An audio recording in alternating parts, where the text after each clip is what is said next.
नमस्कार, मैं हूं मयूरिका और आप देख रहे हैं वीएनएम टीवी। वीएनएम टीवी के बुलेटिन में सभी व्यूअर्स का स्वागत है। देश, दुनिया और शहर जिलों की खबरों से पहले आइए नजर डालते हैं वीएनएम हेडलाइंस पर।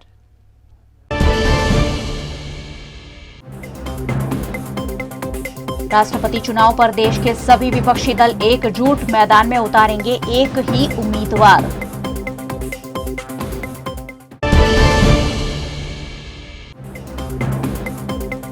गुजरात राज्य के सीनियर रेसिडेंट डॉक्टर फिर से हड़ताल पर, बॉन्ड सेवा मामले सरकार का विरोध।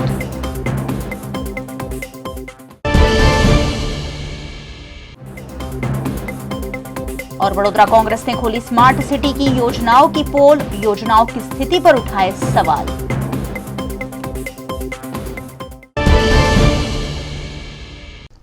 भारतीय जनता पार्टी की बढ़ती ताकत को रोकने के लिए राष्ट्रपति चुनाव में इस बार सारे विपक्षी दल एकजुट हुए हैं और विपक्षी दलों की ओर से एक ही उम्मीदवार मैदान में उतारने पर हामी भरी है। देश की राजधानी दिल्ली में बुधवार यानी आज हुई ऑपोजिशन की अहम बैठक में राष्ट्रपति चुनाव के लिए 2 नाम प्रपोज किए गए हैं। बंगाल की मुख्यमंत्री ममता बनर्जी ने ये बैठक बुलाई थी। करीब 2 घंटे की बैठक के बाद उन्होंने गोपाल गांधी और फारूक अब्दुल्ला का नाम प्रपोज किया। इसके बाद शरद पवार ने भी कहा कि हम नाम पर रायशुमारी कर रहे हैं। इस बैठक में शिवसेना और कांग्रेस समेत 16 दल शामिल हुए। आम राय ये बनी कि पूरे विपक्ष का एक ही कैंडिडेट होगा। इस बैठक में आम आदमी पार्टी ने हिस्सा नहीं लिया।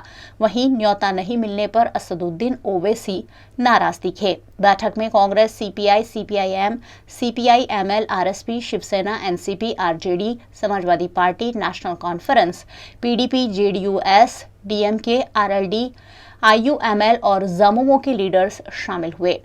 ममता बनर्जी ने विपक्ष के 8 सीएम समेत 22 नेताओं को चिट्ठी लिखकर बैठक में शामिल होने का अनुरोध किया था। खास बात यह है कि इस बैठक में कांग्रेस भी शामिल रही। कांग्रेस की ओर से इस बैठक में पार्टी के वरिष्ठ नेता मल्लिकार्जुन खड़गे शामिल हुए। देश में 18 जुलाई को राष्ट्रपति चुनाव होना है, जिसे लेकर विपक्ष भाजपा के खिलाफ लामबंद हुआ है। बॉन्ड सेवा मामले गुजरात राज्य के सीनियर रेसिडेंट डॉक्टर फिर एक बार हड़ताल पर उतरे हैं, जिसमें वडोदरा के एसएसजी हॉस्पिटल के डॉक्टर भी शामिल हुए हैं। गुजरात राज्य के सीनियर डॉक्टर फिर एक बार हड़ताल पर उतरे हैं, जिसमें एसएसजी अस्पताल के 100 से ज्यादा सीनियर रेसिडेंट डॉक्टर भी शामिल हुए हैं। इन सभी डॉक्टरों ने एसएसजी हॉस्पिटल में सुपरिंटेंडेंट ऑफिस के बाहर नारेबाजी करते हुए विरोध प्रदर्शन किया। विभिन्न लंबित मांगों को लेकर ये सीनियर रेसिडेंट डॉक्टर प्रदर्शन कर रहे हैं। दरअसल 2019 में ग्रेजुएट की पढ़ाई में प्रवेश पाने वाले छात्र कोविड में की गई 17 महीने की सेवा को बॉन्ड के रूप में गिनने की मांग कर रहे हैं। इस मामले गुजरात के स्वास्थ्य मंत्री ऋषिकेश पटेल ने आरोग्य विभाग के अधिक मुख्य सचिव को पत्र भी लिखा था, लेकिन इस मामले कोई ठोस कार्यवाही नहीं हुई है। सीनियर डॉक्टरों को बॉन्ड में पैराफेरी में 1 साल के लिए सेवा देने के आदेश दिए गए हैं, जिसका विरोध किया जा रहा है। 24 घंटे के भीतर सरकार को इस मामले निर्णय लेने का अल्टीमेटम डॉक्टरों ने दिया है। ગુજરાતની 6 મેડિકલ કોલેજના રેસિડેન્ટ ડૉક્ટરો આજે હડતાળ પર જવા ફરજ પાડવામાં આવી છે. અમને અમારી વારંવાર સરકારશ્રીને ગાંધીનગર જઈને રૂબરૂમાં લેખિતમાં રજૂઆત હતી કે અમે કોવિડના સમયગાળામાં જે કપરા સમયે અમે અમારું ભણતર, અમારી પીજી રેસિડેન્સી પડતી મૂકી અને અમે કોવિડ સેવામાં જોડાયેલા હતા. દિવસ રાત દરેક અભ્યાસ શાખાવાળા વિદ્યાર્થીઓ, ભલે સાયકેટ્રી હોય, ઓપ્થેલ્મોલોજી હોય, સર્જરી હોય, ઓર્થોપેડિક હોય, એમને પોતાના વિષયથી, પોતાના અભ્યાસથી પરે જઈને કોવિડમાં ફરજ બજાવેલી હતી. તો એની ભરપાઈ રૂપે અમને સિનિયર રેસિડેન્સી, જે અમે મારા પોતાના પેરેન્ટ ઇન્સ્ટિટ્યૂટમાં, અમારા ડિપાર્ટમેન્ટમાં કામ કરી શકીએ, એને બોન્ડની સેવા ગણવામાં આવે એવી અમારી વારંવાર રજૂઆતો હતી, લેખિત, મૌખિક. અને મુખ્યમંત્રીશ્રી અને હેલ્થ મિનિસ્ટર સાહેબનું એશ્યોરન્સ હોવા છતાં આ હેલ્થ મિનિસ્ટરનું લેટર આપ જોઈ શકો છો. એમને એડિશનલ હેલ્થ સેક્રેટરીના નામે લેટર લખેલ છે કે આમની કોવિડની કામગીરીને ધ્યાનમાં લઈને એમની સિનિયર રેસિડેન્સીને બોન્ડની સેવામાં ગણવામાં આવે. તેમ છતાં કમિશનર લેવલે આ વાતને ક્યાંક અટકાવવામાં આવે છે. અમે અમારું રેસિડેન્ટ ડૉક્ટર એસોસિએશન કમિશનરને મળવા ગયેલ હતા, પણ એમને કોઈ પોઝિટિવ પ્રત્યુત્તર મળ્યો ન હતો, એટલે અમને હડતાળ પર જવા ફરજ પડવામાં આવી છે. આજે મેં અમારી રૂટીન ઓપીડી સેવાઓ બંધ રાખેલ છે અને જો અમને કોઈ નિષ્કર્ષ નહીં મળે આવનારા સમયમાં તો અમે ઇમરજન્સી અને કોવિડ સેવાઓ પણ બંધ રાખવા મજબૂર થઈશું. गुजरात के वडोदरा में कांग्रेस पार्टी द्वारा स्मार्ट सिटी की योजनाओं पर सवाल उठाए गए और स्मार्ट सिटी की योजनाओं की पोल भी खोली गई। देश के प्रधानमंत्री नरेंद्र मोदी 18 तारीख को वडोदरा के दौरे पर आ रहे हैं और यहां 5 लाख लोगों को संबोधित करने वाले हैं। लेकिन इस दौरे का कांग्रेस पार्टी विरोध कर रही है। वडोदरा में स्मार्ट सिटी अंतर्गत किए गए भ्रष्टाचार को लेकर आज कांग्रेस पार्टी द्वारा एक पत्रकार परिषद का आयोजन किया गया। સ્માર્ટ સિટીની જાહેરાત કરી તો આ તમામ પ્રોજેક્ટ્સ કરવાના સપના બતાવ્યા હતા। વિશ્વામિત્રી નદીનું કાયાકલ્પ થઈ જશે। સ્માર્ટ સિટીનો જે 4% એરિયા સિલેક્ટ થયો છે એમાં સ્લમ ફ્રી થઈ જશે। 64 જગ્યાએ ડીપ વોટર વેલ રિચાર્જિંગ થશે, એટલે પાણી 64 જગ્યાએના કૂવામાંથી પાણી જમીનમાં ઉતારીને રિચાર્જ કરીને ત્યાં પાણીના સ્તર ઊંચા આવશે। રેન વોટર હાર્વેસ્ટિંગ 2500 ઘરમાં અમલીકરણ કરશે, જે એરિયા સિલેક્ટ કર્યો 4% એમાં। MSUમાં 2000 ચોરસ ફૂટ વિસ્તારમાં 2 નવી લાઇબ્રેરીનું નિર્માણ, એમાં ડિજિટલ લાઇબ્રેરી થશે અને ડિજિટાઇઝેશન થશે। મલ્ટી લેવલ ટોયલેટ બ્લોક્સ, જે સ્માર્ટ સિટીનો એરિયા છે એમાં 24 નવા ટોયલેટ બ્લોક્સ ઊભા કરવામાં આવશે। જાહેર સાયકલ શેરિંગ, ઇલેક્ટ્રિક વ્હીકલ્સ અને એના માટે સોલર ચાર્જિંગ પોઈન્ટ્સ તમામ શહેરમાં। શાળાના બાળકો બસ થકી જઈ શકે એનો રૂટ એ રીતના એટલા એરિયામાં સેટ કરવાનો કે બાળકો એ રૂટ મારફત સ્કૂલ બસમાંથી સ્કૂલ જઈ શકે। નોન મોટરાઇઝ ઇન્ફ્રાસ્ટ્રક્ચર એટલે સાયકલ વે બનાવવાના, વોકવે બનાવવાનો, અંડરપાસ બનાવવાના, ઝીબ્રા ક્રોસિંગ એટલે ચાલીને કોઈને જવું હોય તો સરળતા રહે। વાસ્તવિક સમયના પાણીના વપરાશ માટે સ્માર્ટ વોટર મીટર, દરેક ઘરમાં વોટર મીટર લાગશે। 24 કલાક પાણી મળશે અને એ વોટર મીટર થકી એકચ્યુઅલ કેટલો વપરાશ થયો એ પ્રમાણે ચાર્જ લેવામાં આવશે। આદેશ અને નિયંત્રણ કેન્દ્રો સાથે સંકલિત સીસીટીવી સર્વેલન્સ, આઈપોલ્સમાં કેટલો ભ્રષ્ટાચાર થયો આપણે બધાને ખબર છે। જેટલા આઈપોલ્સ લગાવવાના હતા એનાથી 50% લાગ્યા। આ આઈપોલ્સ પર એર ક્વોલિટી મોનિટરિંગ સ્ટેશન મૂકવાના હતા। એકચ્યુઅલ ત્યાં હવામાં કેટલું પ્રદૂષણ છે ઓનલાઈન આવવાનું હતું। સ્માર્ટ ઇલેક્ટ્રિક મીટર મૂકવાના હતા। સ્માર્ટ ઇલેક્ટ્રિક મીટર એટલે દરેક ઘરના મીટર્સ રિપ્લેસ કરીને એવા મીટર મૂકવાના કે તમે ઉપર સોલર પેનલ મૂકી હોય તો એમાંથી જેટલા પાવર જનરેટ થાય અને વપરાય એ બંનેનું મેજરમેન્ટ થાય। આ ટાઈપના ઇલેક્ટ્રિક મીટર દરેક ઘરમાં લગાવવાના હતા। રેલવે સ્ટેશન પર 55 એકરમાં એક મલ્ટી મોડલ ટ્રાન્સપોર્ટ હબ બનાવવાનું હતું, જે બસ સ્ટોપ, રેલવે સ્ટેશન અને લોકલ બસ સ્ટોપ બધાની સાથે કનેક્ટ થાય। આ તમામ સપના બતાવ્યા। ગઈકાલે અમે કલેક્ટરશ્રીના માધ્યમથી પ્રધાનમંત્રીને સંદેશો આપ્યો। આજે પણ અમે પ્રધાનમંત્રીને સંદેશો આપવા માંગીએ છીએ કે લોકસભા ચૂંટણીમાં વડોદરાની તમામ જનતાએ એમને વોટ આપ્યા હતા, ત્યારે લોકસભા જીત્યા પછી વડોદરા શહેર એમને વડોદરા લોકસભાને છોડી દીધી અને વારાણસી ગયા। પણ વડોદરા લોકસભામાં જે મતદારો એમને ખોબે ખોબરીને મત આપ્યા ત્યારે એમને જે ભાષણો કર્યા હતા, જે વાયદા વચન આપ્યા હતા, એમાંથી પણ કોઈ ભાષણ એમના સાચા સાબિત થયા નથી કે કોઈ વાયદા વચન પૂરા થયા નથી। અને અમે જ્યારે કોંગ્રેસ પાર્ટી લોકશાહી ઢબે અમે આંદોલન કરવા જઈ રહ્યા છે, કાર્યક્રમ કરીએ છીએ, એક વિરોધ પક્ષ તરીકે તમે જુઓ કે આજે અમારા રાષ્ટ્રીય નેતા રાહુલ ગાંધી ને જ્યારે પણ આ લોકોએ ઈડી કે સીબીઆઈના માધ્યમથી એમને બોલાયા, રાહુલ ગાંધી ત્યાં જાય છે, સામેથી જાય છે અને સવાલોનો જવાબ આપે છે। પણ સત્તામાં જે લોકો બેઠા છે, આજે દેશના પ્રધાનમંત્રી વડોદરા આવે છે તો ભારતીય જનતા પાર્ટી શું કામ ગભરાય છે, શું કામ એમને બીક લાગે છે?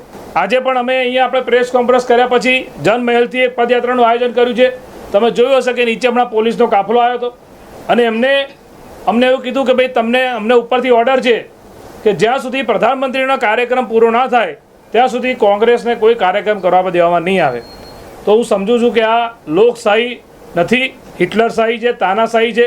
જો પ્રધાનમંત્રી તમે આટલા બહાદુર છે અને ભાજપના નેતાઓ આટલા બહાદુર છે તો તમને શું કામ ગભરાવો છો? કોંગ્રેસ પાર્ટી વિરોધ કરે છે, અમે તો પ્રજાના મુદ્દા લઈને તમારી સમક્ષ આવીએ છીએ કે જે તમે બોલ્યા, અમે કોંગ્રેસ પાર્ટી બીજું કંઈ વાત નથી કરતા, પણ ભાજપનો મેનિફેસ્ટો અને પ્રધાનમંત્રી સાહેબના ભાષણમાં એમને જે વાત કરી એમાંથી એક પણ વાત પૂરી થઈ નથી।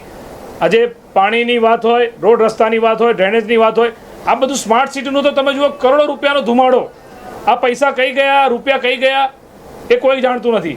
પણ જે પ્રજા વેરો ભરે છે એને વેરાનું વળતર પણ ના મળે। પ્રેસ કોન્ફરન્સમાં શહેર પ્રમુખને વિપક્ષ નેતા અને શહેરના પ્રવક્તા હોય, કોઈ પણ પાર્ટીમાં તમે જોઈ લો, રાજકીય બધી આ પાર્ટીઓમાં પ્રમુખ જે નેતા હોય ને પ્રવક્તા આટલા લોકો જ હોય પ્રેસ કોન્ફરન્સમાં। અન્ય કાર્યક્રમોમાં જ્યાં અમે એમને મેસેજ આપ્યા છે, અમુક કારણસર નથી આવી શક્યા એ વાતચીત કરીશું. જવાની વાત છે કોઈ કોર્પોરેટરની વાત જે ચાલે છે બજારમાં? ભારતીય જનતા પાર્ટી દ્વારા હંમેશા કોંગ્રેસ પાર્ટીને, કારણ કે ગભરાય છે, ભલે અમારા 7 કોર્પોરેટરમાં ભાજપના નેતાઓ ગભરાય છે, એટલા માટે ગભરાય છે. અને હું તો એવું પૂછું છું તમારા માધ્યમથી કે ભાજપને કોંગ્રેસના નેતાઓની લેવાની જરૂર શું કામ પડે છે? શું તમારા ભારતીય જનતા પાર્ટીમાં નેતાઓ નથી? તમે તમારા કાર્યકર્તાઓને અન્યાય કરવા માંગો છો? તમે કોંગ્રેસના નેતાઓને લેવા માંગો છો? ભાજપ પાસે નેતા નથી? વડોદરા શહેરના મારા તમામ કોર્પોરેટર મિત્રોમાંથી મને કોઈએ પણ મૌખિક કે લેખિત કોઈ પણ રજૂઆત કે ફરિયાદ કરેલ નથી નારાજગી બાબતે, એટલે નારાज રહેવાનો कोई प्रश्न नहीं। कांग्रेस पार्टी द्वारा स्मार्ट सिटी को ढूंढने के लिए पदयात्रा का आयोजन 18 जून तक किया गया है। वडोदरा के जन महल से आज पदयात्रा की शुरुआत कांग्रेस पार्टी ने की, लेकिन इस मौके पर बड़ी संख्या में मौजूद पुलिस बल द्वारा कांग्रेस के नेताओं को हिरासत में ले लिया गया। कांग्रेस नेता और कार्यकर्ता हाथों में बैनर लेकर विरोध प्रदर्शन कर रहे थे, लेकिन कांग्रेस के कार्यकर्ताओं को पुलिस ने विरोध प्रदर्शन से रोक दिया। हाय रे भाजप! हाय रे भाजप! पिछले कुछ दिनों से भारत में कोरोना केस फिर एक बार बढ़ रहे हैं, जिसमें अन्य राज्यों के साथ गुजरात भी शामिल है और वडोदरा में भी एक्टिव केस में इजाफा देखने मिल रहा है। कोरोना की तीसरी लहर जैसे तैसे कम हुई थी और जिंदगी फिर से पटरी पर लौट रही थी। इसी बीच देश भर में फिर से कोरोना संक्रमण के केस बढ़ रहे हैं, जिसमें केरल और महाराष्ट्र में काफी मामले सामने आ रहे हैं। गुजरात में भी कोरोना केस में लगातार इजाफा हो रहा है। देश में कोरोना के 8,000 से ज्यादा नए केस रोज दर्ज हो रहे हैं। ऐसे में वर्ल्ड हेल्थ ऑर्गेनाइजेशन की मुख्य वैज्ञानिक सौम्या स्वामीनाथन ने जून में चौथी लहर की आशंका भी व्यक्त की है। वडोदरा शहर में भी अब कोरोना संक्रमण बढ़ने लगा है। ऐसे में सभी से बूस्टर डोज लगवाने की अपील की जा रही है। एसएसजी अस्पताल में लगातार कोरोना के मरीज इलाज के लिए भर्ती हो रहे हैं। ऐसे में फिर एक बार कोरोना गाइडलाइंस के पालन की अपील की जा रही है। देश में कोरोना के केस में आंशिक बढ़ावा आया है, यानी कह सकते कि 10 to 12% आया है, लेकिन उसके बावजूद भी बहुत अच्छी बात यह है कि जो भी कोरोना के जो केस आ रहे हैं वो एकदम माइल्ड सिम्टम के साथ आ रहा है। यानी कि वो जब लोकल लेवल पे हो या कॉरपोरेशन लेवल पे हो या छोटे छोटे प्राइमरी हेल्थ सेंटर हो, सब सेंटर हो, सब अलग अलग लेवल पर वो ओपीडी मैनेजमेंट द्वारा अच्छी तरह से ठीक हो जाते हैं। यानी कि हमारी जो टर्शरी हॉस्पिटल है, एसएसजी हॉस्पिटल है, गोत्री हॉस्पिटल में, वहाँ जो केस आने का रेट हो वो भी एकदम नहीवत है। यानी कह सकते हैं कि 7-8 दिन में यहाँ तो कोई एसएसजी हॉस्पिटल में तो कोई एडमिशन के लिए एक भी पेशेंट आया नहीं है। और यहाँ जो लास्ट 7 दिन का हम लोग देखे रिव्यू, 7 दिन में भी हार्डली 1 या 2 पेशेंट के जो रैपिड पॉजिटिव आए थे वो भी एकदम माइल्ड सिम्टम थे, बाहर से आए थे। उनको भी ओपीडी के द्वारा ओपीडी मैनेजमेंट की गई और घर होम आइसोलेशन और घर ट्रीटमेंट के द्वारा ठीक हो गए। यानी कि एकदम सादा लक्षण, सिंपल जो सिम्टम आते हैं उसके द्वारा एकदम ठीक हो जाता है। फिर भी आपको जो प्रिकॉशन रखना है, जो आपको जो प्रिवेंशन के दौर पर काफ़ी सारी केयर लेनी है वो तो कंटिन्यू अभी करनी है।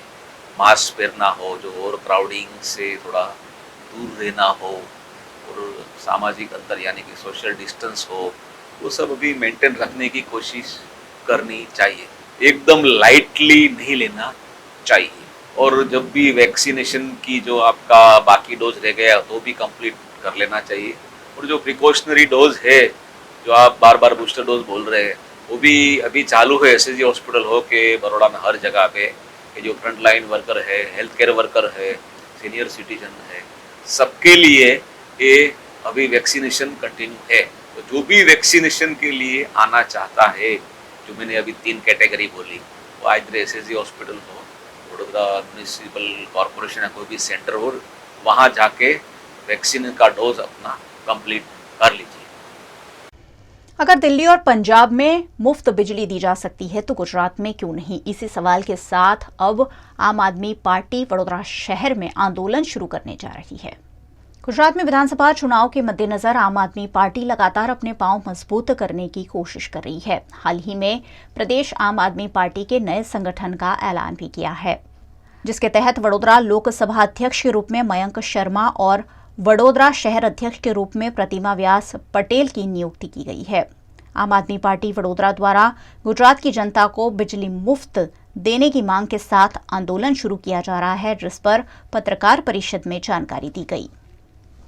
आम आदमी पार्टी ने आज जो प्रेस कॉन्फ्रेंस रखी है उसका मुद्दा ये है, बिजली सस्ती करो आंदोलन। बिजली सस्ती करो आंदोलन एक आम आदमी पार्टी पूरे गुजरात में हर जिले में करने जा रही है। इस आंदोलन की सबसे बड़े पॉइंट ये है कि जैसे दिल्ली सरकार दिल्ली की जनता को 200 यूनिट बिजली फ्री दे रही है, पंजाब की सरकार पंजाब की जनता को 300 यूनिट बिजली फ्री देने वाली है, तो जब आम आदमी पार्टी की सरकार ये कर सकती है तो गुजरात की भारतीय जनता पार्टी की सरकार गुजरात की जनता को क्यों नहीं ये सेवा दे सकती। गुजरात में इतनी महंगी बिजली है, देश में सबसे महंगी बिजली गुजरात में है और सब जानते हैं कि गुजरात के अंदर बिजली पैदा होती है, तो जब जहाँ बिजली पैदा होती है वहीं सबसे महंगी बिजली, ये कितनी शर्म की बात है इस देश के लिए। इसलिए हमारा यहाँ आंदोलन शुरू होने वाला है 16 तारीख से। हम लोग इसमें मशाल यात्रा निकालने वाले हैं और घर घर जाएंगे, बड़ौदा की जनता के हर घर घर जाएंगे और उन्हें बताएंगे कि उनके साथ जो अन्याय हो रहा है और उसके लिए आम आदमी पार्टी उनके साथ खड़ी है। और इस मुद्दे को लेके हमारा ये महा आंदोलन शुरू होने जा रहा है, जिसमें 26 तारीख को अरविंद केजरीवाल जी खुद गुजरात आएंगे और इस आंदोलन के ऊपर चर्चा करेंगे। वीएनए बुलेटिन में वक्त है एक छोटे से ब्रेक का। बने रहिए हमारे साथ। ब्रेक के उस पार भी खबरों का सिलसिला लगातार जारी रहेगा। देखते रहिए वीएनए। વડોદરાના ઘણા વિસ્તારો જેમ કે અકોટા, માંજલપુર, અલકાપુરી, મકરપુરા વગેરે વગેરે વિસ્તારોના લોકો ચિંતામાં છે। આ ચિંતાનું કારણ છે વડોદરાના લોકોમાં વધતી ઈર્ષા। જી હા, અને આ ઈર્ષાનો સ્ત્રોત છે તરસાલી એરિયામાં આવેલ રેઝિડેન્શિયલ પ્રોજેક્ટ દર્શનમ પ્લેસ। ઘણી બધી એમિનિટીઝથી ભરપૂર આ 2 અને 3 BHK પ્રોજેક્ટ બની ગયો છે નવા ઘર શોધવાવાળા લોકો માટે એક અનોખો અવસર। पिताजी, ये मुझे कहीं नहीं ले जाते, चॉकलेट आइसक्रीम नहीं खिलाते, कहते बचत नहीं, बड़े पेट्रोल के दाम, मेरा जीना हुआ हराम। गीता, पिकनिक पार्टी रोज ही जाते, चॉकलेट आइसक्रीम रोज ही खाते, जॉय ई बाइक में बचत कराई, आखिर बचत भी तो है कमाई। यह है जॉय ई बाइक, जितनी दौड़ेगी उतनी बचत जोड़ेगी। आज ही घर लाएं और बचत कमाएं। जॉय ई बाइक। देश के प्रधानमंत्री 18 जून को वडोदरा आ रहे हैं। ऐसे में उनके स्वागत के लिए पीएम स्वनिधि पाने वाली महिलाएं 100 फीट का लंबा बैनर बिंदी लगाकर तैयार कर रही है। प्रधानमंत्री नरेंद्र मोदी के वडोदरा स्वागत के लिए तरह तरह की तैयारियां की जा रही है। वडोदरा में दीनदयाल उपाध्याय हॉल में सैकड़ों की संख्या में महिलाएं एकत्रित होकर 100 फीट का बिंदी वाला बैनर तैयार कर रही हैं। दरअसल इन महिलाओं को पीएम स्वनिधि अंतर्गत सहाय योजना का लाभ दिया गया है और इस योजना के चित्र पर ही बिंदी लगाकर महिलाओं द्वारा एक बड़ा सा फ्लैग तैयार किया जा रहा है, जिसका वडोदरा महानगर पालिका के mayor Keyur Rokadia, deputy mayor Nanda Joshi, municipal commissioner Shalini Agarwal, स्थायी समिति के चेयरमैन डॉक्टर हितेंद्र पटेल और अन्य नगर सेवकों ने उपस्थित रहकर मुआयना किया। ये हम बना रहे हो जो मोदी जी आ रहे हैं 18 तारीख को हमारे यहाँ, तो उनके सम्मान में ये सब बना रहे हैं। जो अपना प्रधानमंत्री साहब जो गरीब कल्याण के लिए किए है, गरीब लोगों के लिए जो किए हैं, कोरोना के बाद में जो लोगों को तकलीफ हुआ, जिनको काम करने के लिए तकलीफ हुआ, जो खाने के लिए भी कितने लोगों को तो ऐसा था कि 2 वक्त का खाना भी नहीं मिल रहा था। उसमें जो पीएम स्वनिधि का जो योजना प्रधानमंत्री जी ने जो चालू किया था, उसके वजह से गरीब कल्याण मतलब गरीब लोगों को बहुत ऐसा चीज़ें करने में आया है। कोई पथारी डाला है, कोई रोड पर टेलरिंग का किए हैं, हम लोगों ने ड्रेस का वो किए, ड्रेस मटेरियल ले आके बेचते हैं, तो हम लोग इसका लाभ लिए हैं। तो वही आभार तरीके आज हम लोग वही काम का एक जो पोस्टर है उसके ऊपर हम लोगों ने टिलड़ी लगा के उसका शोभा बढ़ाया है। एक आभार तरीके प्रधानमंत्री का सलाम दिए हैं।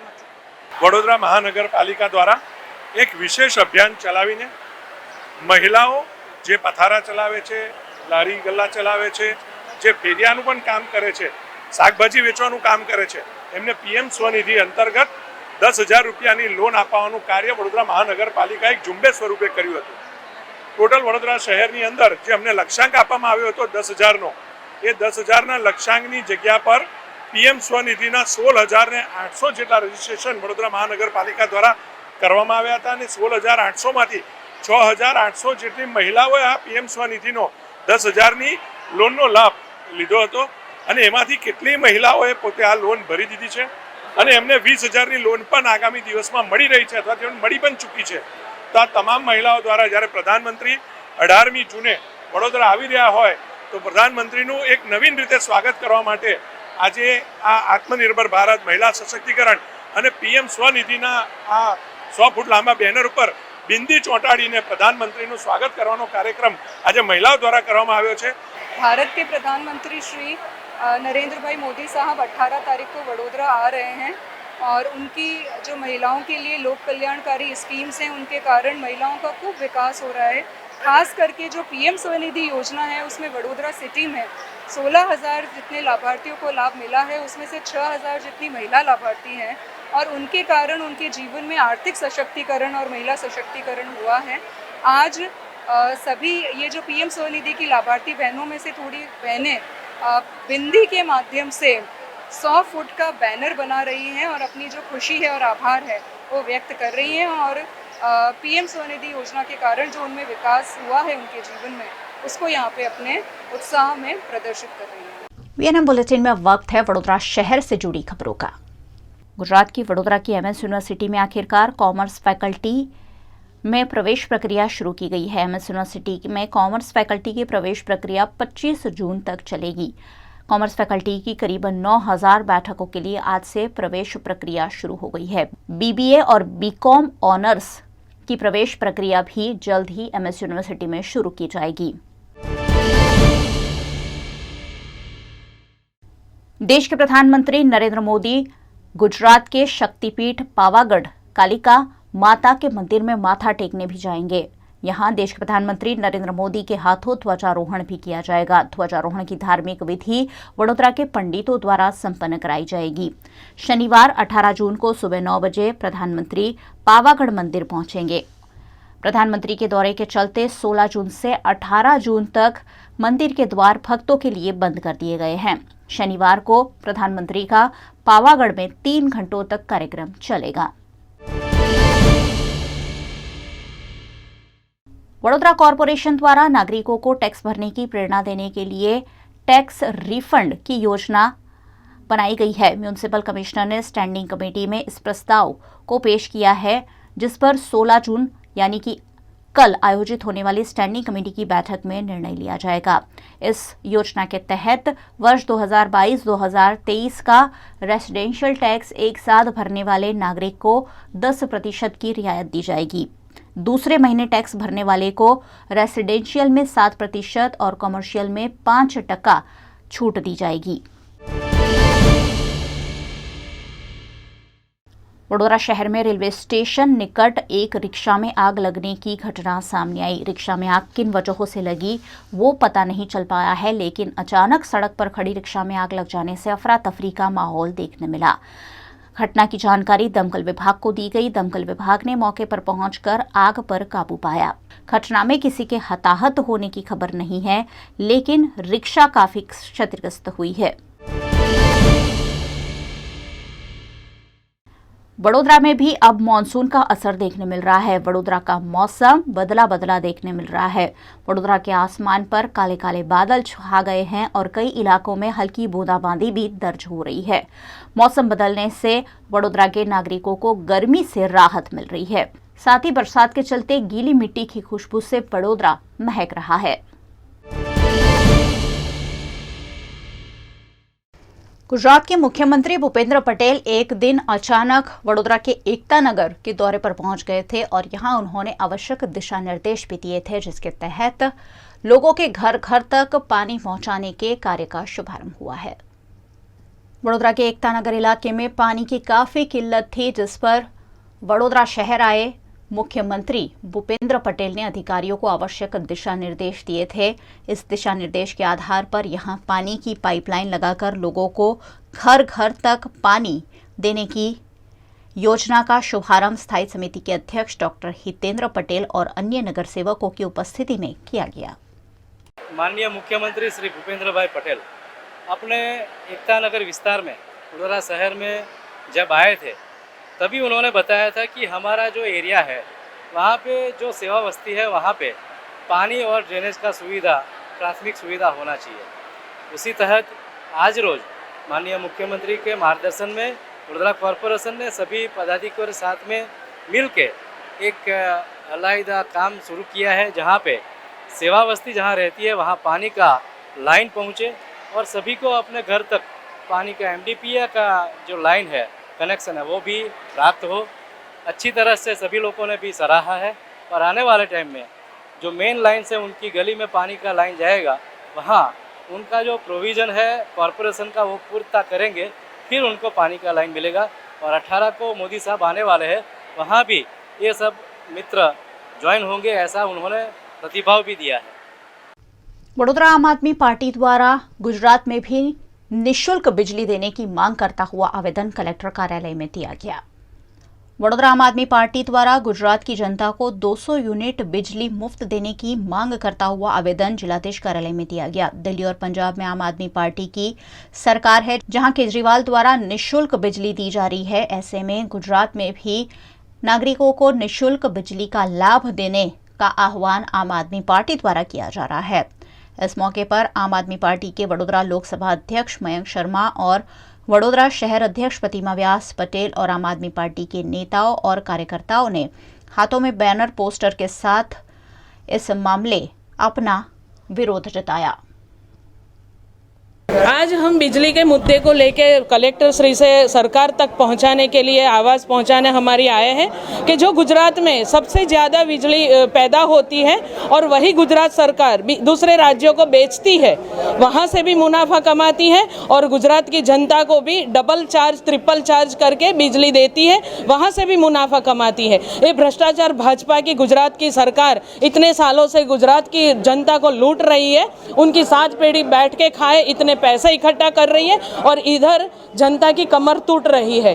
तो वो हम मुद्दा लेके निकले हैं कि गुजरात में बिजली सस्ती करो, गुजरात की जनता को राहत दो और जब तक ये गुजरात की जनता को बिजली सस्ती नहीं देते तब तक हमारी ये मुहिम चलती रहेगी। हम आगे भी बहुत सी बड़े बड़े आंदोलन इस मुद्दे पे करते रहेंगे। इस माध्यम से मैं गुजरात सरकार को भी कहती हूँ, हम बहुत बड़े मुद्दे के लेके आंदोलन करेंगे। अगर आंदोलन से बचना है आप लोगों को तो जल्दी से जल्दी बिजली सस्ती करें। गुजरात के वडोदरा शहर में एक अजीबोगरीब घटना सामने आई है, जहां प्रेमी छीन जाने के डर से सगी मां ने नाबालिग बेटी को मौत के घाट उतारने की कोशिश की। वडोदरा के आजवा रोड पर श्रीजी ग्रीन सोसाइटी है, जहां पिछले 2 साल से तलाकशुदा महिला अपनी बेटी के साथ रहने आई थी। 39 साल की महिला ऑनलाइन किसी युवक के संपर्क में थी और इस रिश्ते को लेकर 13 साल की बेटी के साथ काफी झगड़े भी हो रहे थे। इस दौरान बेटी मां के प्रेमी के करीब आने लगी है। ऐसे शक के आधार पर सगी मां ने नाबालिग बेटी को चाकू के 20 जितने जानलेवा वार से गंभीर रूप से घायल कर दिया और फिर खुद ही पुलिस कंट्रोल रूम में 100 नंबर पर 2 बार फोन कर बेटी को मार डाला होने की जानकारी भी दी। इतना ही नहीं, 108 एम्बुलेंस बुलाकर बेटी को खुद ही अस्पताल भी पहुंचाया, जहां गंभीर स्थिति में 13 साल की नाबालिग का इलाज जारी है। ये महिला सोशल मीडिया पर ऑनलाइन डांस क्लास चलाती है। समूचे मामले की जांच बापोद पुलिस कर रही है। देश भर में खेल और खिलाड़ियों को बढ़ावा देने के लिए प्रधानमंत्री नरेंद्र मोदी ने सांसद खेल प्रतियोगिता के आयोजन के निर्देश दिए हैं, जिसके तहत दाहोद में खेल प्रतियोगिताओं का शुभारंभ किया गया है। गुजरात के दाहोद में आज गृह राज्य मंत्री और खेल, युवा सेवा और सांस्कृतिक मंत्री हर्ष संघवी ने दाहोद में छापरी गांव में दाहोद बी डिवीजन पुलिस थाने का उद्घाटन कर शुभारंभ कराया और उसके बाद देवगढ़ बारिया पहुंचकर उन्होंने सांसद खेल प्रतियोगिता की शुरुआत करवाई। स्पर्धा अंतर्गत 15 से 17 जून के दौरान दाहोद में जिला स्तरीय कबड्डी, शूटिंग बॉल, तीरंदाजी, हॉकी, रस्सी खींच, कराटे, क्रिकेट और एथलेटिक्स खेलों का आयोजन किया गया है, जिसमें 7000 खिलाड़ी शिरकत कर रहे हैं। इस मौके पर दाहोद के सांसद जशवंत सिंह भाभोर द्वारा पारंपरिक रूप से हर्ष संघवी का स्वागत किया गया।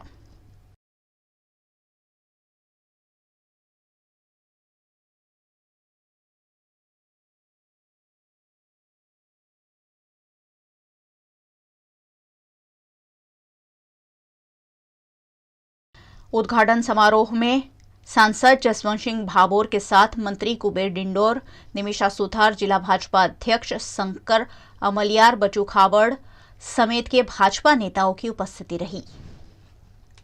આજે દાહોદના લોકપ્રિય સાંસદ આદરણીય શ્રી જશવંતસિંહજી ભાભોર દ્વારા સાંસદ ખેલ સ્પર્ધા 2022નું આયોજન કરવામાં આવ્યું। આ સ્પર્ધામાં 7,000થી વધારે લોકો વિવિધ રમતોમાં ભાગ લેવાના છે। ત્યારે સૌ યુવાનોને અભિનંદન અને શુભકામનાઓ આપી છે। જે રીતે આપણા સૌના ગુજરાતને દેશભરમાં લોકો ફાફડાને જલેબી ખાતા લોકો તરીકે ઓળખતા હોય છે, ત્યારે દાહોદ, પંચમહાલ, ડાંગ આ વિવિધ આદિવાસી જિલ્લાની દીકરીઓ દેશભરની દીકરીઓને હરાવીને ગુજરાત રાજ્ય માટે અનેક મેડલો લાવેલી છે। આવનારા દિવસોમાં આ જ દીકરીઓ અને ગુજરાતના સૌ યુવાનો દેશ માટે બી મેડલો લાવશે એ પ્રકારની ટ્રેનિંગ વ્યવસ્થા ગુજરાત સરકાર દ્વારા ગોઠવવામાં આવી છે।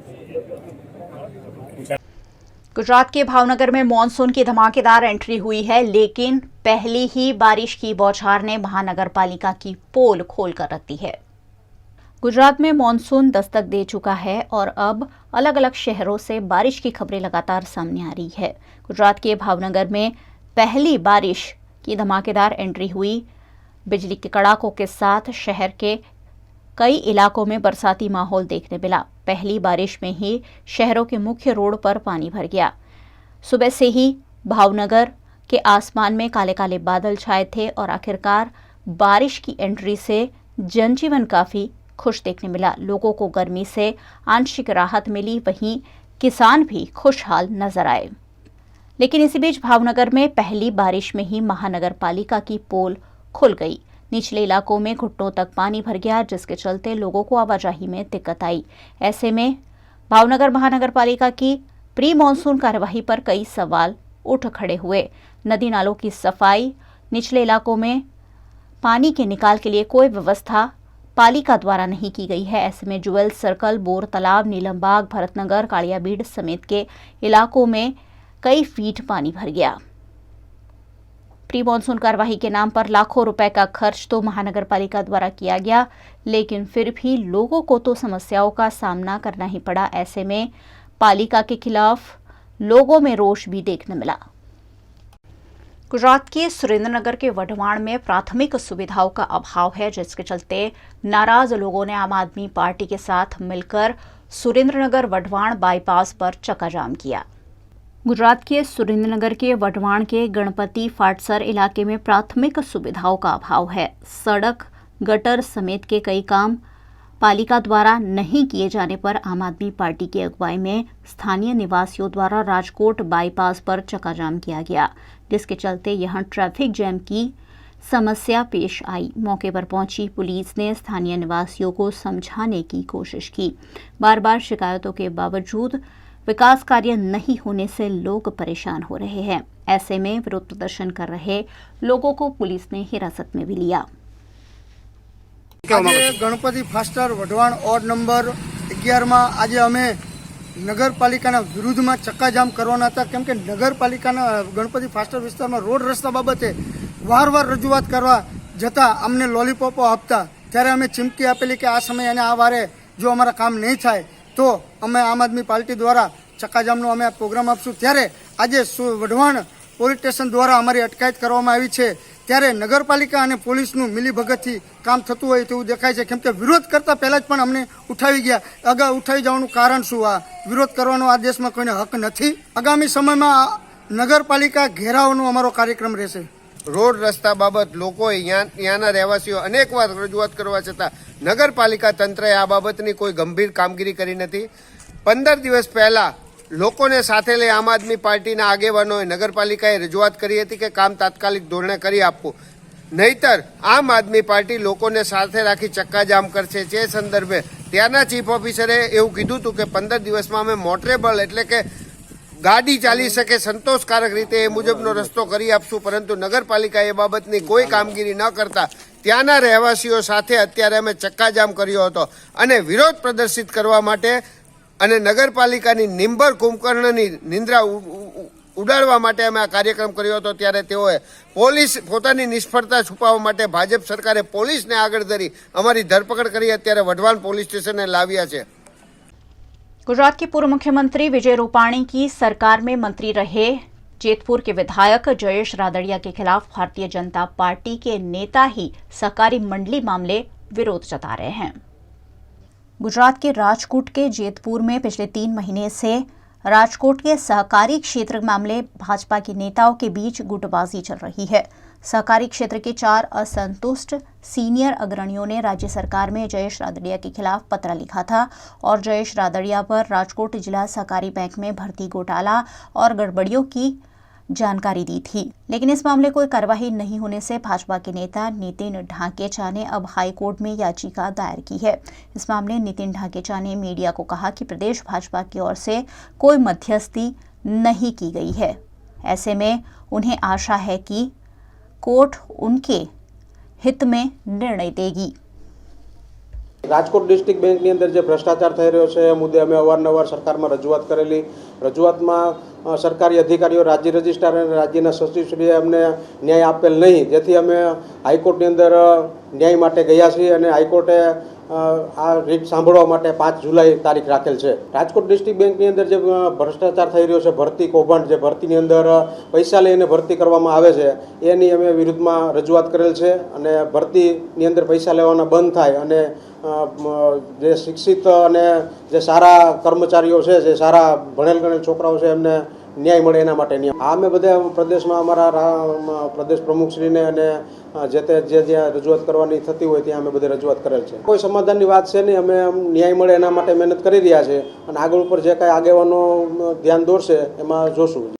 उत्तर प्रदेश के उन्नाव से सांसद साक्षी महाराज ने फिर एक बार अपने तीखे तेवर दिखाते हुए कहा कि अगर पत्थर फेंके जाएंगे तो बुलडोजर जरूर चलेंगे.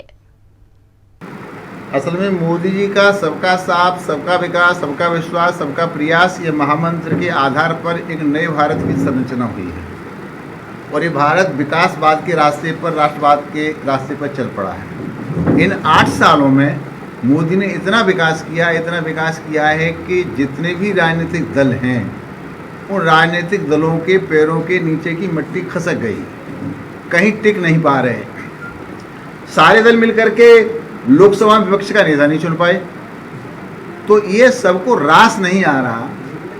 तो मोदी जी के महामंत्र सबका साथ, सबका विकास, सबका प्रयास और ये नया भारत, तो कुछ लोग इसमें विष घोलना चाहते हैं, अस्थिरता फैलाना चाहते हैं. उसी का परिणाम है कि सुनियोजित तरीके से देश में जगह जगह पत्थरबाजी, और हमारे यहाँ तो बाबा योगी आदित्यनाथ हैं उत्तर प्रदेश में, अगर शुक्रवार को पत्थर चलेगा तो शनिवार को बुलडोजर जरूर चलेगा. देश के कई हिस्सों से पेट्रोल डीजल की किल्लत की खबरें आ रही है. इसी बीच गुजरात के महिसागर जिले में भी कई पेट्रोल पंप पर पेट्रोल डीजल नहीं होने के बोर्ड लगा दिए गए हैं. पिछले कई दिनों से भारत देश में पेट्रोल डीजल की कमी होने की खबरें आ रही है और अब देश के कई हिस्सों में पेट्रोल डीजल की रेशनिंग भी शुरू हो गई है. गुजरात के महिसागर जिले में भी संतरामपुर वीरपुर तालुका में पेट्रोल डीजल की किल्लत सामने आ रही है. तालुका के कई पेट्रोल पंप पर पेट्रोल डीजल नहीं होने के बोर्ड लगा दिए गए हैं. तालुका के एक ही पंप पर पेट्रोल डीजल मिल रहा होने की वजह से वाहन चालकों की वहां लंबी लंबी कतारें देखी गई. पेट्रोल डीजल नहीं मिलने से लोग काफी परेशान हो रहे हैं. बीजेपी के प्रदेश अध्यक्ष और जल शक्ति मंत्री स्वतंत्र देव सिंह उत्तर प्रदेश के उन्नाव पहुंचे, जहां उन्होंने नदी के जीर्णोद्धार के कार्यक्रम में शिरकत की. उत्तर प्रदेश के बीजेपी प्रदेश अध्यक्ष और जल शक्ति मंत्री स्वतंत्र देव सिंह उन्नाव दौरे पर पहुंचे, जहां बांगरमऊ में भारतीय जनता पार्टी के कार्यकर्ताओं द्वारा उनका गर्मजोशी से स्वागत किया गया। वहां नदी के जीर्णोद्धार कार्यक्रम में स्वतंत्र देव सिंह शामिल हुए। इस मौके पर उन्होंने कहा कि जो बड़े खानदान में पैदा होता है, नेहरू गांधी परिवार में पैदा होता है, ऐसे किसी जाति संगठन परिवार में पैदा होता है, उसे गरीबी का दर्द नहीं पता होता है। सीधे सीधे कांग्रेस के नेता राहुल गांधी पर निशाना साधते हुए उन्होंने कई मसलों पर अपनी प्रतिक्रिया दी। गरीबी का उसको एहसास होता है। जब बड़े खानदान में पैदा होता है और गांधी नेहरू परिवार में पैदा होता है, ऐसे किसी जाति संगठन के परिवार में पैदा होता है तो उसको गरीब का दर्द नहीं होता है। लेकिन एक साधारण परिवार में जन्म लेने वाला जब बेटा और इस मातृभूमि से प्यार करता है और मातृभूमि से प्यार करते हुए देश का प्रधान सेवक बनता है, तो एक गरीब की आवश्यकता की उसकी आवश्यकता को समझता है। पर गरीबों का आवश्यकता क्या है? उसको पक्का मकान चाहिए, आवास चाहिए, शौचालय चाहिए, आयुष्मान का कार्ड चाहिए। वह स्वस्थ कैसे रहे? तो स्वास्थ्य भारत कार्ड के माध्यम से मिट्टी स्वस्थ इसका रहे, तभी उत्पादन उसका बढ़ेगा। ये सभी काम करते हुए अब उनके मन में आया कि 2024 तक सभी गरीबों को, माताओं को स्वच्छ जल देना है, शुद्ध जल देना है। बांगरमऊ के बाद जल शक्ति मंत्री स्वतंत्र देव सिंह उन्नाव पहुंचे। यहां उन्होंने गरीब कल्याण जनसभा कार्यक्रम में शिरकत की। इस मौके पर उन्नाव के सांसद साक्षी महाराज, बीजेपी विधायक पंकज गुप्ता, जिला पंचायत अध्यक्ष शकुन सिंह इत्यादि मौजूद रहे। गुजरात के सुरेंद्रनगर के लखतर में अवैध रूप से मिट्टी खनन कर गड्ढे बना दिए गए हैं, जिसमें अब पानी भर रहा है। ऐसे में आम आदमी पार्टी ने मामले पर विरोध जताया है। गुजरात के सुरेंद्रनगर के लखतर मोतीसर तालाब निकट अंगोर के रूप में जाने जाते सरकारी जमीन से मिट्टी खनन किया गया है, जिसके चलते यहां गड्ढों में पानी भर गया है। गड्ढों में पानी भर जाने से यहां अप्रिय घटनाओं का डर सता रहा है, जिस पर आम आदमी पार्टी के महामंत्री ने आपत्ति व्यक्त की। લખતરનો ખરાબો અંગોર જે અંગોર તરીકે ઓળખાય છે, એમાં કારખાનાવાળા પોતાના સ્વાર્થ માટે માટી ખનન કરે છે, મોટા મોટા ખાડા પાડે છે, જે ગેરકાયદેસર છે। કોઈ પણ મંજૂરી વગર સુજલામ સુફલામના કાર્ય નીચે આ કાર્ય ગેરકાયદેસર કાર્ય થઈ રહ્યું છે। હવે ભવિષ્યમાં એ મોટા ખાડા પડે, એમાં પાણી ભરાય, કોઈ ઢોરો ખૂંચાય, કોઈ માણસ ખૂંચાય, મરી જાય, तो એની જવાબદારી કોની? साथ ही लखतर के सरधरा डैम के वेस्ट वियर तक जाने के मार्ग को तोड़ दिया गया है, जिस पर आम आदमी पार्टी के महामंत्री ने कार्रवाई की मांग की है और कहा है कि अगर सरधारा डैम का वेस्ट वियर भी टूट जाता है तो मरम्मत के लिए ट्रैक्टर डंपर ले जाना भी मुश्किल है। જૂના સ્ટેટ વખતથી નર્સરીથી ઓવરફ્લો થાય એ પોઈન્ટ સુધીમાં પાકો રોડ હતો, એટલે કે મેટલિંગવાળો રોડ હતો। આ સ્ટેટે બનાવેલો હતો રોડ। તો ભવિષ્યમાં કંઈક નુકસાન થાય તો અહીંયા વાહન લઈ જવું પડે। તો એ રોડ તોડી નાખ્યો છે આ લોકોએ, રોડ નસીનભીન કરી નાખ્યો છે। અને અહીંયાથી પાણી જો તૂટે ઓવરફ્લો તો ભૈરવપરા કે તલવણી ગામને નુકસાન થાય, તો આના માટે જવાબદાર કોણ? એમને રોડ તો રિપેરિંગ કરવો નથી, તો સત્વરે આ રોડ રિપેરિંગ કરવામાં આવે। અહીંયા કોઈ ભયજનક હોય, એ વેસ્ટવેર રિપેરિંગ કરવા જવું હોય તો અહીંયા વાહન પણ જઈ શકે એવું નથી, ટ્રેક્ટર જઈ શકે એવું નથી, ડમ્ફર જઈ શકે એવું। તો આ સ્થિતિનું નિર્માણ થયું છે। તો જેને આ કાર્ય કર્યું હોય એની ઉપર સત્વરે પગલાં લેવા આવે એવી મારી માગણી છે। उत्तर प्रदेश के बिजनौर के अफजलगढ़ क्षेत्र में डायरिया से 3 लोगों की मौत से स्वास्थ्य विभाग हरकत में आ गया है। उत्तर प्रदेश के बिजनौर के थाना अफजलगढ़ क्षेत्र के टांडा गांव के निशानी ईशान और महिला जेबुनिशा और गांव हिदायतपुर के निवासी साकिर की डायरिया के चलते मौत हो गई। डायरिया से 3 मौत हो जाने से स्वास्थ्य विभाग भी हरकत में आ गया, वहीं लोगों में भी डर देखा गया। स्वास्थ्य विभाग की टीम द्वारा मामले की जांच पड़ताल की गई। इस मामले चिकित्सा प्रभारी सर्वेश निराला ने बताया कि गांव में चिकित्सा शिविर का आयोजन किया गया है, जिसमें कई लोगों को दवाइयां दी गई है। शिकायत आई फ़ोन पे मेरे भी टांडा हिदायतपुर चौड़ वाले गांव में कुछ लोगों को जो है उल्टी दस्त हो रही है और 1-2 मौतें भी शायद हुई हैं। तो उसी के क्रम में आज मैं और मेरी स्वास्थ्य विभाग की टीम गांव में आई है और घर घर जाके हम लोगों को हम आशा और एनएम और हमारा मेडिकल स्टाफ के द्वारा घर घर जाके हम लोगों को देख रहे हैं और कोशिश कर रहे हैं कि ज़्यादा से ज़्यादा उनको जो है हम जो है लाभ प्रदान करवाएं। जिनकी हालत ज़्यादा खराब है उनसे हमें अनुरोध कर रहे हैं कि हमारे स्वास्थ्य विभाग का जो अस्पताल है, सरकारी अस्पताल सामुदायिक स्वास्थ्य केंद्र अफजलगढ़, वहाँ पे आएँ और अपना जो है वहाँ पे भर्ती होने की सुविधा है और सारी दवाइयाँ और सारे इक्विपमेंट, सारे स्टाफ वहाँ पे है, वहाँ पे आएँ। पर्यावरण संरक्षण देश दुनिया की जरूरत बन चुका है। ऐसे में वीएनएम टीवी हमेशा ही पर्यावरण संजोने के अपने प्रयासों में लोगों को भी जोड़ता रहा है। इसी के तहत आयोजित ड्राइंग कंपटीशन चलो अर्थ बचाए में स्कूली छात्रों ने अद्भुत चित्रों के जरिए पर्यावरण संजोने की कोशिश और जरूरतों को दर्शाया था, जिन्हें वडोदरा के विशेषज्ञ कलाकारों द्वारा जज किया गया। लाखों लोग, छोटी कोशिश, बड़ा परिवर्तन। वीएनएम टीवी का ये टैगलाइन पिछले 11 सालों से हम आप सबको बता रहे हैं और कह रहे हैं, इस टैगलाइन पर चलने की कोशिश करें, ये दुनिया, ये धरती हरी भरी हो जाएगी।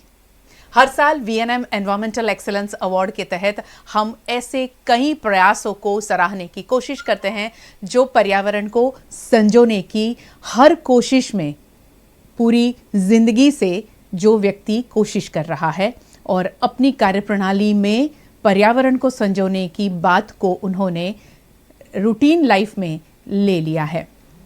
इसी के तहत हर साल कई अवेयरनेस कार्यक्रम होते हैं। इस साल भी हुआ। 5 जून को चलो अर्थ बचाए एक ड्राइंग कंपटीशन आयोजित किया गया था एम्फी थिएटर में, हमारे सयाजीबाग गार्डन के, और वहाँ पर वडोदरा शहर के प्री प्राइमरी, प्राइमरी, सेकेंडरी और हाई सेकेंडरी बच्चों ने पार्टिसिपेट किया। आपका इंतज़ार आज ख़त्म हो रहा है। हमने कहा था कि 14 जून को हम रिज़ल्ट डिक्लेयर करने वाले हैं। आज हमने स्टूडियो में इस ड्राइंग कंपटीशन का जजिंग किया। हमारे जो ज्यूरी मेंबर हैं वो है Abhay Gadkari sir, painting and rangoli artist है। सर बहुत बहुत धन्यवाद। हमारे दूसरे जो ज्यूरी मेंबर है आप सब जानते ही हैं उनको, राजेंद्र डिंडोरकर सर, बहुत स्वागत है। रंगोली और पेंटिंग में उन्होंने वडोदरा शहर गुजरात का नाम रोशन किया है। ये सभी आर्टिस्ट ने। खैर हमारे तीसरे जो जूरी मेंबर है महेंद्र सिंह देवधरा, इंटरनेशनल आर्टिस्ट हैं। बहुत स्वागत है सर आपका।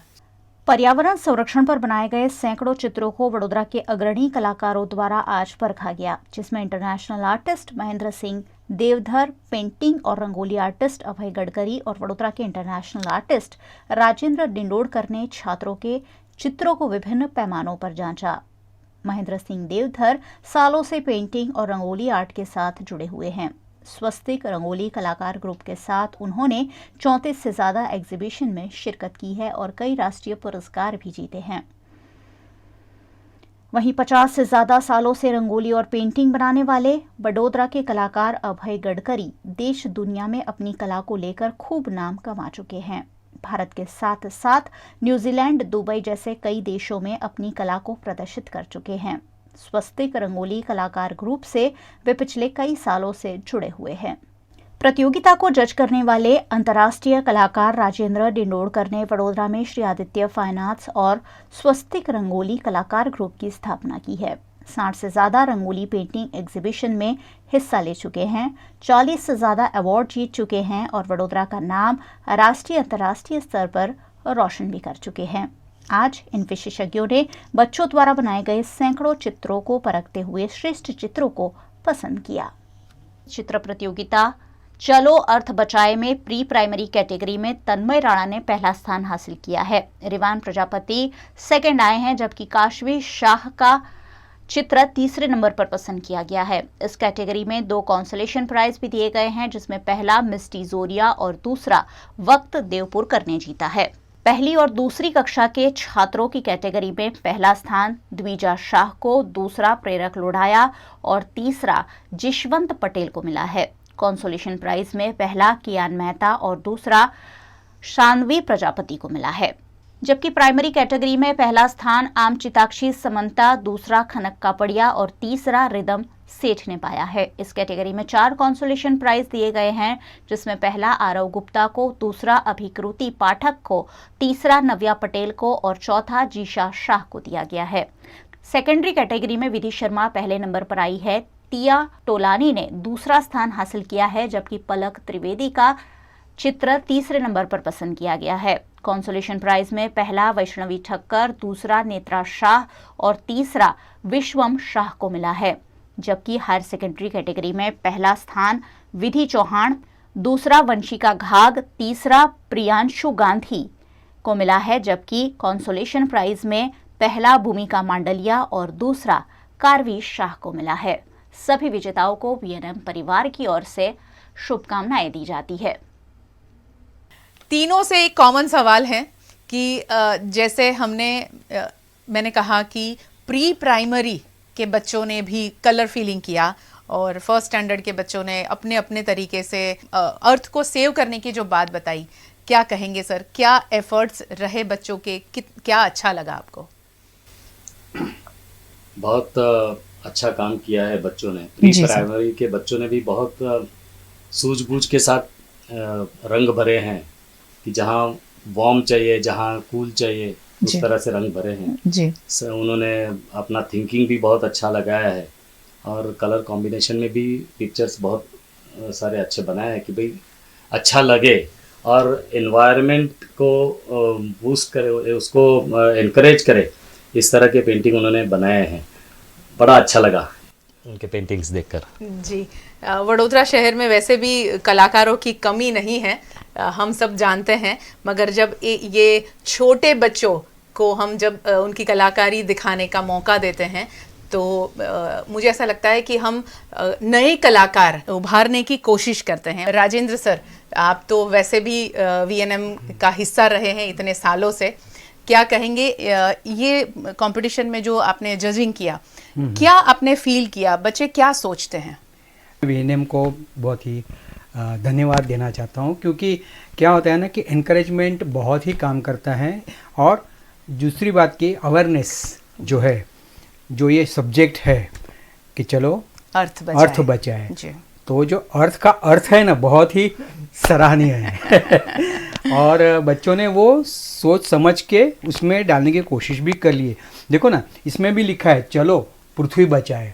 अभी ये एक लड़का बता रहा है, एक लड़के बता रहे, तो वो पहल कर रहा है ना जी। तो ये कोशिश इनसे अभी भी दिमाग में आ गई है जी। और वही जो है वो फिर आगे जाकर वही वो लोग करने लगेंगे और अवेयरनेस बढ़ती जाएंगे और काम करते रहेंगे। तो सारी जो चीज़ें इसमें हमने देखी इसे सभी पेंटिंग्स में जी। तो कुछ तो बहुत ही मीन्स, मैं अगर ये बताऊं कि ये जो सब्जेक्ट उन्होंने लिया है कि paddle towards a healthy environment, जो ये जो चीज़ है, जो साइकिल करो और ये इसको बाजू में रखो, तो कितना ज़बरदस्त कंसेप्ट है। तो ऐसे हमने बहुत से अच्छा कंपटीशन होती है तो बात तो ये होती है कि किसी का अच्छा किसी का नहीं, ऐसा उधर होता है। लेकिन कभी कभार क्या होता है कि पेंटिंग भी अच्छे होते हैं, बहुत दिखने में अच्छे रहते, लेकिन उसमें जो कंसेप्ट है, जो विषय है, जो संदेश जाना चाहिए, जो मैसेज जाना चाहिए वो नहीं रहता है, तो उसको हमें बाजू में रखना पड़ता है। कभी कभार ऐसा लगता है बच्चों को, मैं पेंटिंग सिखाता हूँ तो मुझे मालूम है, और तो वो डिस्करेज होता है कि मैंने इतना अच्छा बनाया लेकिन मुझे नहीं मिला। लेकिन ये नहीं होता है, अच्छा बनाया है लेकिन जो विषय है उससे वो थोड़ा सा अलग हो जाता है। इस विषय जो कंसेप्ट है वो उसमें आ जाना चाहिए, वो नहीं होता है तो हमें उसको रिजेक्ट करना पड़ता है। तो ऐसा माने के, लेकिन एक बात यह है कि जिनका रिजल्ट आया है, जो नंबर आए हैं उनको तो मैं अभिनंदन दे रहा हूँ, लेकिन जिनको नहीं है उनको बिल्कुल डिस्करेज होने की ज़रूरत नहीं है, क्योंकि उनका वो चलो स्टार्ट करते हैं ना, जैसे बोलते हैं कि चलो आप नहीं आया है तो 0 से, लेकिन वो स्टार्ट हो जाता है और वो आगे बढ़ते रहेंगे। तो मैं सभी को ही अभिनंदन देना चाहता हूँ। जी सर, क्या कहेंगे महेंद्र सर? जैसे आपने पेंटिंग्स देखे, बच्चों के कलर कॉम्बिनेशन, उनकी सोच, उनको जो कॉन्सेप्ट दिया गया था अर्थ को बचाने की जो बात है वो कितनी नज़र आई आपको? पहले तो मैं सभी बच्चों को धन्यवाद दूंगा कि नंबर आए ना आए मगर इतने सारे बच्चों ने जो पार्टिसिपेट किया ये भी बहुत बड़ी बात है। और एक देखा इसमें कि जो बच्चे सोचते हैं, जो सब्जेक्ट हमने दिया था उसके बारे में उसने जो सोचा वो उसने पेपर पर बना के दिखाया, हमने अपनी सोच की तरह, अपनी जो उसके हाथ में जो भी कला है उसकी तरह से। क्योंकि इसमें भी ये सिर्फ कलर का था, मगर दोस्ती जो है जी ये बताने का बहुत बढ़िया उसने भी इसमें प्रयास किया है। सभी ऐसा ही भी इसमें भी देखो कि ये गांव में जो होता है एनवायरनमेंट, ये सिटी में कंक्रीट, ये जो है एक कंक्रीट का जंगल है जी, और ये थोड़ा सा ऊपर कीजिए तो, और ये गांव का जो है वो, ये दोनों में जो डिफरेंस है वो भी बताने का प्रयत्न किया उसने। मतलब ऐसा सभी बच्चों में कुछ न कुछ अलग अलग जो होता है, तो कलर कॉम्बिनेशन भी बहुत बढ़िया किया है जी। जब ये प्रदूषण का जो है वो, और जब ये एनवायरनमेंट जो है, ये दोनों को अलग करके कई बच्चों ने बहुत अच्छी तरह से वो सब लिख के भी बताया है कि ये होना चाहिए, नहीं होना चाहिए। हाँ, यानी वो स्लोगन भी उन्होंने कुछ टाइटल भी दिए हैं, बहुत सारी जगह पर टाइटल दिए उन्होंने, बहुत अच्छा लगा और सबको धन्यवाद भी देता हूँ। और ऐसे ही आगे बढ़ते रहो क्योंकि ये शुरुआत है सभी की। तो छोटे छोटे बच्चों के मुझे आश्चर्य कि प्री प्राइमरी के बच्चे भी इतना बढ़िया वो कर सकते हैं, सोच सकते हैं, बहुत बढ़िया है जी। आप तीनों का भी बहुत बहुत शुक्रिया हमारे साथ जुड़ने के लिए और बच्चों को एनकरेज करने के लिए। वैसे आप बच्चों को सिखाते ही रहे हैं, ज़िंदगी आपने बच्चों को सिखाने में ही गुजारी है, तो उसके लिए भी पूरे वडोदरा की ओर से आप सबका शुक्रिया कि आप अपनी कला को बांट रहे हैं, लोगों में और ज़्यादा देने की कोशिश कर रहे हैं। Thank you so much. जैसे सर ने कहा कि जरा भी मायूस होने की ज़रूरत नहीं है, आपने हिस्सा लिया इस कंपटीशन में, पार्टिसिपेशन भी बहुत बड़ी बात होती है और मुझे लगता है कि आप कहीं पर हिस्सा लेकर पहुंचते हैं वो सबसे बड़ा विजय है। तो आप बिल्कुल ना समझें कि आपको प्राइज़ नहीं मिला है, आपने वहां पहुंचकर इतना खूबसूरत पेंटिंग किया था, वही सबसे बड़ा प्राइज़ है। तो आपकी कोशिश जारी रखें और ख़ासकर पेंटिंग के ज़रिए पर्यावरण को संजोने की जो बात आप बच्चों ने सब ने कही है, उन पेरेंट्स को मैं ज़रूर से धन्यवाद भी कहूँगी और शुभकामनाएं दूंगी कि आप अपने बच्चों को इसी तरह एनकरेज करते रहें और बच्चों में अभी से ही वो बात को सिखाने की और पर्यावरण को संजोने की ये जो कोशिश है उसमें अपना योगदान देते रहे। बहुत बहुत शुक्रिया। एक बार फिर आप सबको कहूँगी, लाखों लोग, छोटी कोशिश, बड़ा परिवर्तन। बड़े परिवर्तन की और अगर हमें चलना है, जाना है, तो छोटे छोटे कदम उठाने हैं, छोटी छोटी कोशिशें करनी है और पर्यावरण को संजोना है। नमस्कार, बहुत बहुत शुक्रिया। वीएनएम बुलेटिन में आज बस इतना ही। वीएनएम के समाचारों को आप रोज रात 9 बजे फेसबुक और यूट्यूब पर तो लाइव देखते ही है, साथ ही Vodafone TV, Jio TV, Daily Hunt, IPTV, Joy TV, Rock TV जैसे OTT प्लेटफॉर्म्स पर भी वीएनएम की खबरों को 24 घंटे लगातार देखा जा सकता है। देखते रहिए वीएनएम, जुड़े रहिए वीएनएम के साथ। नमस्कार।